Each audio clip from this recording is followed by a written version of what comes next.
Hello everyone. In this video, I will show you how to cancel your Patreon subscription and turn off auto renewal. First, open your web browser and go to patreon.com. Log into your account using your email and password. Make sure you are signing in to the account that has the active subscription you want to cancel. Once you are logged in, look at the left side of the screen. You will see a menu there. In that menu, click on Settings. After you click on Settings, you will be taken to your account settings page. Now look at the top menu on this page. Find and click on Membership.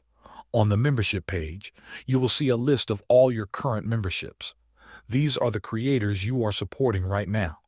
Find the membership you want to cancel.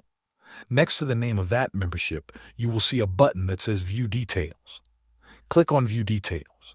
You will now see more information about that specific membership. Look for the option that says Cancel Membership. Click on Cancel Membership. Patreon will ask you to confirm your cancellation. This is to make sure you really want to stop the subscription. Click on Confirm Cancellation. Once you confirm, your subscription will be canceled. You will not be charged again in the future.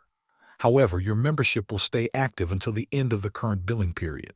This means you can still access the creator's content until that date. Keep in mind that you will not receive a refund for the current billing period. Thanks for watching.